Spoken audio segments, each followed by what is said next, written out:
other two remaining surviving founding members. And during lockdowns, what are you going to do if you can't play? Well, time to make a record. And so we learned a bunch of remote skills, like recording at our own homes, sending files to the center. I actually produced the thing with our engineer. And we decided to make a Christmas album, first of its kind in our land, as we approach our 50th year. The idea was, since we were making these YouTube videos during the being locked down last year, we wound up with 4 new productions, having learned these skills, audio, video, remote recording, each of us. And then we said, well, we got more time, let's finish and make a whole record for our 50th year. And the next thought was, well, let's make a Christmas album because that has a sooner deadline. And so we worked on that beginning of the first of the year and finished. Took an amazingly long amount of time because of the tedium of file sharing as the medium by which to get it all done. So we finished we were supposed to finish by June 1st. It wasn't until July 3rd, I think, that we turned the thing in. But I'm very pleased with it. 12 songs of various natures from various sources. And we can talk more about that as you want. Yes, indeed. So tell us about the writing and production process and everything that's involved with this. So when we took this thought on, okay, well, what songs do we want to include? Because we only had one Christmas song ever that we recorded, Song of John and Johanna Hall's, that they wrote actually hoping Alabama would cut. And Alabama passed, but and this is in the 80s. But instead, Ricky Skaggs did a duet with James Taylor on it, which was pretty cool. And that's called New Star Shining.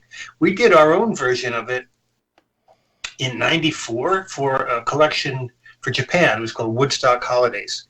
So it only came out in Japan. We did include it. We made like a from our own vaults kind of CD in 2002. And it appears there, but nowhere else. So that was the starting point and became the title track, New Star Shining.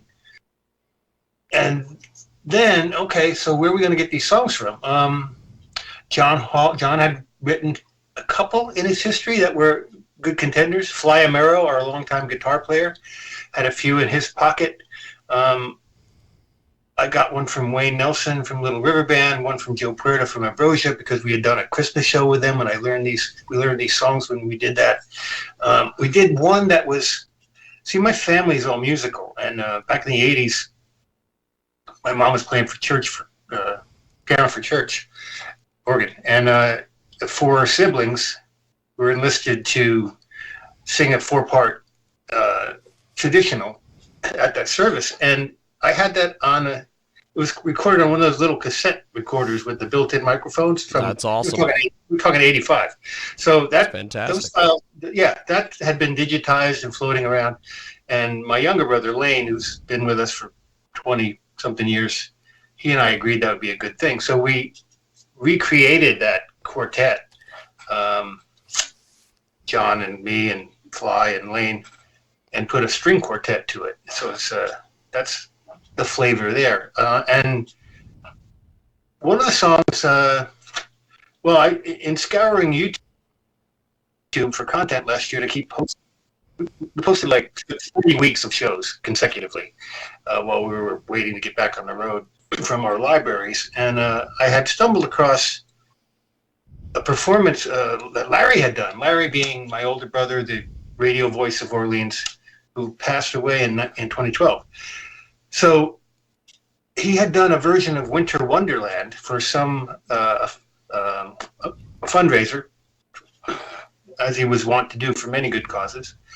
And I was contacted in 2017, I remember, by the guy who recorded it, asking if I wanted to play bass on it and if I had any use for it. And nothing ever came to pass, except now was the time to strike. And so Larry appears posthumously in this kind of New York kind of arrangement of Winter Wonderland, which is very cool.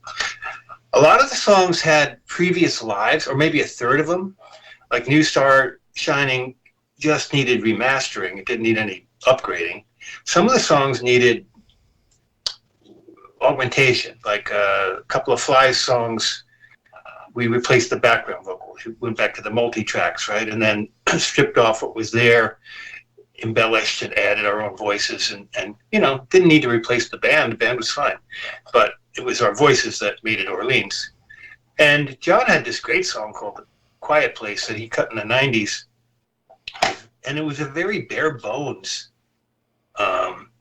recording, just acoustic guitar, lead vocal, a little bit of a synth keyboard, and John Sebastian playing harmonica. Not much else. So we didn't have multi tracks on that. We just had that mix. But I heard this big background vocal arrangement. I heard this drum treatment that was going to be, it's like, this could be very, very cool. So with John's blessing, in order to do this, to communicate with the guys, okay, I have this idea for a background read. Well, I have to sing all the parts. I had to sing all the parts and then send them out to the guys and say, you sing that part, send it back to me. You sing that part, send it back to me. So compiling the thing that way. And then I had this idea for a drum thing, which was, and this track is not metronomic by any, it's ebb and flow. So it's like you can't just lay drums on top of it. So it became this big production with marching drums and a conga and like all these things that we did one at a time to this ebb and flow track, a lot of digital editing. But in the end, it all feels like it's done live in the studio, and the ebb and flow is part of it. So that's the one I'm most pleased with, most challenging, and most, I think, most adventurous production. And I think turned out really great. So a lot of the songs, so a third of them were kind of already done. A third of them needed that kind of upgrading. A third of them we started from scratch. Newer things. Actually, at the end, got to cut a few things, John, me, and our drummer Brady, to start, which is more normal. And so you have this 12-song collection of diverse styles within this Christmas universe. Some of it's secular, some of it is Christmas story. And it's very much like Orleans in that it is eclectic stylistically. So, for better or worse, we've always incorporated a bunch of different influences and called it our own. That's tremendous. That is tremendous. We have got a great guest with us today. I'll tell you, I loved just everything, all the explanation that you went through with all that, because nobody ever really explains that. So that was fantastic that you were able to take us through that whole thing. I just think that's great. Yeah, I didn't know if you wanted me to keep going or just... Actually, I would love for you to keep going, because you just explained so much of that. It was amazing. Well, I want to contrast it to the old days, when we did our hits, when we did Still the One, we did Dance with Me. All the way back to, anything pre-1990, There was no digital. It was all analog. And so picture 3 or 4 guys standing around one mic, singing the correct lyrics, in tune, in balance with each other, with the same phrasing, and getting that right. And then once you have it right, do it again and match it, because we're doubling vocals, so you get that texture. Yeah. So all that stuff is organic and real, and there's no fudging. There was no auto tuning. There was no this or that. You could punch in and out, but only within the. You were going over something when you punched in. It was gone. So with digital these days, you can do amazing things that are shortcuts that get you, a similar result. As long as you don't overdo it, as long as you don't take all the humanness out of it. You can kind of sing in tune, and then you can make it in tune. You can even adjust one person's phrasing to match another person's phrasing. Yes. I mean, the software is incredible these days. So, it kind of is horseshoes and hand grenades. If you're close enough, you can make it. That's awesome. You can make it better. But, of course, you have to start with good, like really good. But you don't have to. It doesn't take as long to get it right.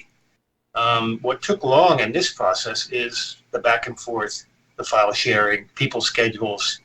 Yes. I can't record because there's a dump truck outside my house. I mean, things like that. Stuff like that, So, Yes. Yes. but it was a really very cool process to learn these new skills. I never had any need for home recording. If I was going to do something, I went to a studio. But now it was like, okay, well, what do I do? And so with the help of our audio engineer, a guy named Mike Malfisi, who we first started working with on the road in 1980. So that's 41 years, right? So longtime friend and ally. He has a home studio 30 minutes from me. So when it was time, I would go up there and we would, put things together and tweak and make things better. And then, record some more and then come back next week and fix some things. So we did that over the course of months. I think he said he put in over 1,000 hours. And I put in holy smokes, nearly that kind of time because I had to guide the project. And to his credit, he would not take a dime. He wouldn't take a dime.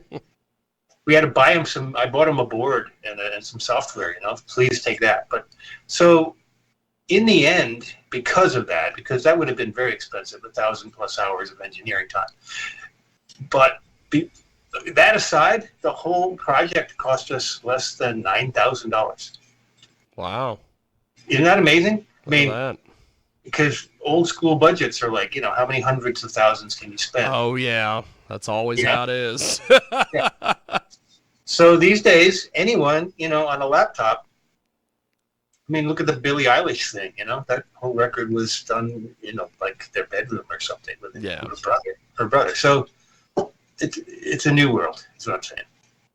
It definitely is. It definitely is. Is that the biggest thing that you've seen as far as the way music is done and perceived and all that?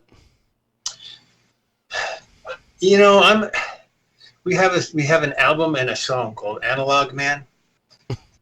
Actually, the album's called Analog Men, and the song's Analog Man. And I am essentially that. I'm not tech averse. I'm just slow to adopt. And at 68, and other people are, cutting edge, and anything in between. So I don't understand a lot of what young musicians are doing, young producers, and how they do it. And I'm not really. I don't really need to know that. What I need to know is how to use these tools to do what we do, which is sing and play, right? We're not sequencing and programming, and we're doing what we always do. We've never deviated from who we are. Like if it's trendy or it's not trendy, it's like this is how I hear things. This is how we approach things. This is how I see song structure. This is instrumentation that makes sense to me, so there's a thread through this whole 50 years, and it's that Larry used to say, we make music the old-fashioned way. We sing and play it ourselves, So there's no tricks to our stuff other than what you can do in digital editing to make it better, but it's not like we're fabricating. And I don't know that anybody else is. People, I just don't get, what I don't get doesn't matter to anybody else. It's because somebody else gets it, and there's a market for everything. So we're just trying to do what we can do. We didn't intend to make another record, I'll tell you that. It was just that the time appeared and was the right call. So, beyond this Christmas CD, we have that 50th year album, but it's about 60% done. So when we can muster the gumption, the willpower, the motivation to finish, we will likely do that too. Put a final nail in this coffin that refuses to stay shut. It's like one more album, one more. I don't know if that answered your question. So with all the things that are going on, where do you guys, do you ever think that we will get back to making records and things like you guys did back in the day, or will we do, every moron with a laptop and Cool Edit or whatever the hell we'll be able to make a record? No, things don't go backwards. Nobody's going to. Last night I was watching this documentary on Montserrat on George Martin's studio, and it's been around a long time, but it was. Stuart Copeland, drummer for the Police, he kind of said it. Yeah, it's good to have a big room to record drums, but once you recorded your drums in the big room, just go into your your bedroom with your laptop, and then you can finish the rest there. So nobody's going to retro to that old school methodology because it's just way cheaper, way easier, better, more available. Now, so the yin yang of that, the double-edged sword is there's really no bar to entry. Anybody with a laptop can make a record. Yeah. So what? So is it? I don't know how many, like 40,000 new tracks being uploaded every whatever it is, day, week, month. But still, it's an endless supply with not a lot of quality control. There's no gatekeepers. There's no labels. Anybody can get in. So you have to sift through a lot. And I guess the algorithms at Spotify or Pandora or whatever help you find things that you like. But again, I don't really indulge in that stuff very much. I don't really, to be honest, I don't really listen to a lot of music these days. I do what we do, and I have other projects that require my attention that are not Orleans. And so when somebody asks me, what are you listening to these days? It's what I need to know next, what I have to play next, what I have to learn. Yeah.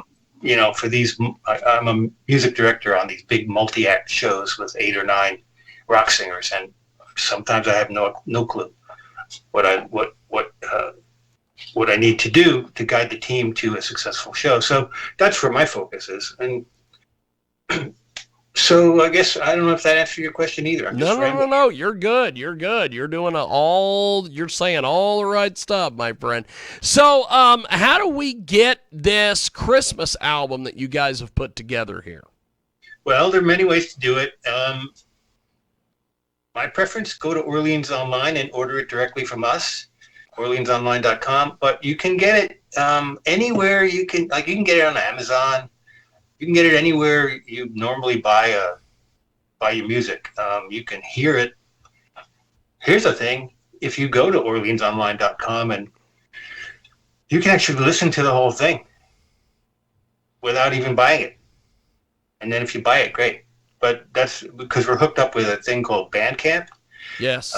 That's where so I needed the players because our store went kerplunk when Flash went kerplunk.